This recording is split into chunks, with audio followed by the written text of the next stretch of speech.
हमसे रुतबा और दबदबा पाकिस्तान का आज ज्यादा है। उनके साथ चीन है, उनके साथ कुछ देश है। वो एक न्यूक्लियर पावर होने के नाते मुस्लिम देशों में उनकी एक रिस्पेक्ट है। ना मानवतावादी है, ना यूटिलिटेरियन है, ना अपॉर्चुनिस्ट है, कुछ भी नहीं है। आपको आता है कोई भी और बजा के जाता है। हमारा न्यूक्लियर पावर, हम कुछ भी नहीं कर सकते वो हम होने के बावजूद। बस हम पे कोई हमला नहीं करेगा, और वैसे भी हम पे कौन हमला करता, क्योंकि हम मुफ्त में अब मजदूर नेतन्याहू को सप्लाई करने वाले हैं, तो हमला क्यों करेंगे वो। दुबई का सत्यानाश हो चुका है, बाहर इनका राजा भाग चुका है, सऊदी अरेबिया का वो जो दबदबा था वो खत्म हो चुका है। तेल के मामले में आप आत्मनिर्भर नहीं हो। जो तेल जिनके पास था वो दोस्त आपके थे, ईरान था, रूस था, उनको दोस्त खो चुके हैं आप अमेरिका जो कह रहा है वो ट्रेड डील कर चुके हैं। हमारी बेइज्जती, हमारी कायराना अंदाज इस तरह का, और हमारी इतनी बड़ी ताकत होने का जो भ्रम पैदा किया गया 12 साल में, इसका गुब्बारा इस तरह से फूटेगा, इसकी कल्पना तो साक्षात ब्रह्मा जी ने भी नहीं की होगी। हमारे लोगों का जहां जाते हैं वहां अपमान हो रहा है, और वो सिर्फ मोदी जी की वजह से हो रहा है। मोदी और उनके कुछ साथियों की वजह से। अली जैसा जीना और हुसैन जैसा मरना क्या होता है वो भी नहीं मालूम। ये लोग कायर है, कायर थे, कायर रहेंगे। कि अब तक 10 दिनों में कैसे ईरान में 1300 से ज्यादा लोग मर चुके हैं, जंग जारी है। लेकिन न्यूयॉर्क टाइम्स में अगर आपने भी शेयर किया था उसे, शुक्रवार को एक खबर आई थी न्यूयॉर्क टाइम्स के 10वें पन्ने पर, जहां पर बताया गया कि किस तरह से भारत की जो चुप्पी है, खास तौर पर इंडियन ओशियन में जब हमला होता है उसे लेकर, उस पर एक बहुत बड़ा सवाल उठा है कि ये कहां पर जा रहा है। यहाँ पर तो जब वर्ल्ड वॉर भी शुरू था या उसके बाद भी भारत की जो इंडियन नेवी है वो अपने आप को कहती भी है, नरेंद्र मोदी के वो नेवी वाली तस्वीरें भी मैंने लोगों को दिखाई थी, जहां पर वो कहते हैं कि Indian navy is the guardian of Indian ocean. लेकिन इसके बावजूद हमला होने के बाद हम चुप रहते हैं। अमेरिका तय करता है हम किससे तेल लेंगे, किससे नहीं लेंगे, और ये कहीं ना कहीं दर्शाता है कि ये जो वर्ल्ड पॉलिटिक्स चल रहा है उसमें भारत की जो ताकत है वो ना के बराबर है। इसी से अगर हम शुरू करें, भारत का इस अभी जब तक 10 दिन हो चुके हैं, जो युद्ध है उसमें जो रोल है, एक किरदार है जो भारत ने भूमिका निभाई है, वो लांछनास्पद भूमिका है। बाकी और कुछ शब्द उसके लिए मेरे पास उचित शब्द नहीं है, क्योंकि इतना कायराना अंदाज भारत का मैंने अपने जीवन में नहीं देखा। और मेरे बुजुर्ग जो हैं, जो पत्रकार मैं देख रहा हूँ, जिनसे बात कर रहा हूँ, या रक्षा विशेषज्ञ हैं या फिर मिलिट्री के लोग हैं पहले जो रिटायर हुए हैं, टॉप लेवल के, यानी जनरल ब्रिगेडियर लेवल के, तो वो लोगों से भी मैं बात कर रहा हूँ।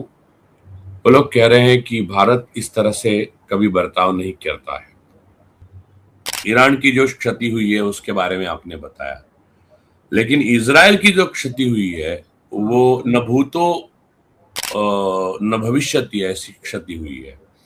ईरान ने अपने तरफ से एक ऐसी जंग छेड़ी है जिसकी वजह से हाइफा पोर्ट, जो भारत और इजराइल के लिए एक महत्वपूर्ण पोर्ट था, उसको पूरी तरह से भस्मसात कर दिया है। दूसरा, तेल अवीव को एक खंडहर बना दिया है। हालांकि वहां पर शूटिंग करने के लिए, सीसीटीवी कैमरा चलाने के लिए मनाही है। स्वाभाविक रूप से अगर इजराइल जीत रहा होता तो मनाही क्यों करते। इनके सारे जो महत्वपूर्ण जो मध्य पूर्व में बेसेस हैं अमेरिका के, जहां तक कि यूएई में है या फिर सऊदी में है, बहरीन में है, कतर में है, जहां जहां है वहां ईरान ने जबरदस्त हमला बोल दिया है। यहां तक कि बहरीन में तख्ता पलट भी हो गया है। यानी ये पहली ईरान की जीत है, बहरीन के राजा भाग गए। तो आप समझिए जॉर्डन में, जॉर्डन में यहाँ तक कि हर जगह ये अफरा तफरी मची हुई है। ईरान की तरफ से ऐसे तोहफे में ऐसे ऐसे बारूद मारा ये गया कि अभी चर्चा ये है कि नेतन्याहू ये सोच रहे हैं कि ईरान के ऊपर परमाणु हमला किया जाए ताकि ईरान को चुप किया जा सके। लेकिन वो इतना आसान भी नहीं है, क्योंकि उसके लिए दो तीन चीजों की जरूरत होगी, क्योंकि ईरान पे परमाणु हमला करके इजराइल इतना नजदीक है कि इजराइल बच नहीं सकता उस हमले से। एक दूसरा, दूसरी सामरिक शक्तियां जो है, जैसे चीन है, उत्तर कोरिया है, रशिया है, वो परमाणु से लेस है और परमाणु मिसाइल उनके पास है। वो चुप नहीं बैठेगी ईरान के साथ ऐसा कुछ करने गए तो। मानवाधिकार का इतना बड़ा उल्लंघन करने के लिए अमेरिका को बहुत बड़ी अपनी पहले ही वो छवि की कीमत चुका नेतन्याहू की वजह से चुका दे चुके हैं, लेकिन अब वो ये नहीं सह सकते। ये स्थिति है आज की तारीख में। तो अरब नेशंस जो है वो गिल्ट में है और वो छुप छुप के अब ईरान का समर्थन करने लगे हैं। वो उनको ये भला नहीं चाहिए। वो ये कह रहे हैं कि क्यों अमेरिकन बेस हम रखे इजराइल के लिए, ताकि हमारे ऊपर हमला हो। दुबई का सत्यानाश हो चुका है, बाहर इनका राजा भाग चुका है, सऊदी अरेबिया का वो जो दबदबा था वो खत्म हो चुका है, कतर की तो आप देख रहे हैं, जॉर्डन का जो हालत देख रहे हैं, ये सारी चीजें। और ओमान ने मीडिएट करने की कोशिश की थी। ओमान एक शांति प्रिय देश है और ओमान ने मीडिएट करने की कोशिश की थी। मोदी जी और उनके साथियों के जो राज छिपे हुए हैं नेतन्याहू के पास, एप्स्टीन फाइल में, ट्रम्प साहब के पास और चाइना के पास, उसकी वजह से ना इस पक्ष में है आप, ना उस पक्ष में है आप, ना मानवतावादी है, ना यूटिलिटेरियन है, ना अपॉर्चुनिस्ट है, कुछ भी नहीं है आप। आपको आता है कोई भी और बजा के जाता है। ये स्थिति है। और इजराइल ये घात लगा के बैठा है कि आने वाले दिनों में जब सब कुछ ध्वस्त हो जाएगा मिडिल ईस्ट में, तब हमारा पॉपुलेशन जाकर कॉलोनी बनाकर भारत में रहेगा और भारत का जो बेचारा मजदूर है उसका शोषण करने के लिए हम यहाँ लाएंगे और इजराइल फिर से करेगा। और उसको ना कहने की हिम्मत ही नहीं है, क्योंकि वो हाँ कह के आए हैं। पहले ही वो सबको हाँ के आए, वो पूरे कागज पे साइन करके आए, देश को बेच के आए। तो भारत की कोई विदेश नीति नहीं है। भारत के हित में जो है वो करेंगे। जयशंकर बोल रहे हैं, मैं आपको बताता हूँ, आप जयशंकर, हरदीप पुरी, ये अजित डोभाल, इनको गंभीरता से लेने की जरूरत नहीं है। कुल मिला के आप समझिए, मोदी के कैबिनेट में सारे के सारे निशिकांत दुबे हैं। भी बोलेंगे अब वो क्लोन्स हैं, बस वो निशिकांत दुबे की तरह जो पट्टी कुछ भी पढ़ाएंगे। जब आप सामने आएंगे, मोदी जी बात नहीं करेंगे। मोदी जी उत्तरदायी भी नहीं है। मोदी जी को मालूम ही नहीं है कि क्या हो रहा है विश्व में और क्या था और कैसे, क्योंकि संघ में ये सब सिखाया नहीं था। खुद मोदी की सीखने की इच्छा नहीं थी और वो कॉम्प्रोमाइज तो है ही, इसमें कोई शक नहीं। ईरान आपका पुराना दोस्त था, आप गवा चुके हैं। तेल के मामले में आप आत्मनिर्भर नहीं हो। जो तेल जिनके पास था वो दोस्त आपके थे, ईरान था, रूस था, उनको दोस्त खो चुके हैं आप अमेरिका जो कह रहा है वो ट्रेड डील कर चुके हैं। आपने अपने अर्थव्यवस्था के बैंड बजा के रखी है। जो हाइफा पोर्ट आपको मिला था वो अब ध्वस्त हो चुका है। वहां चाबार पोर्ट पे आपने मिलियंस ऑफ डॉलर्स इन्वेस्ट किए थे ईरान के, वो आपने खुद ही छोड़ दिया और इजराइल ने उसको ध्वस्त कर दिया। तो ईरान ने हाइफा पोर्ट उध्वस्त कर दिया और वहां पर इजराइल ने चाबार पोर्ट को उध्वस्त कर दिया। तो हमारा हित जिन जिन चीजों में था वो सब खत्म हो चुका है। हमसे रुतबा और दबदबा पाकिस्तान का आज ज्यादा है। उनके साथ चीन है, उनके साथ कुछ देश है।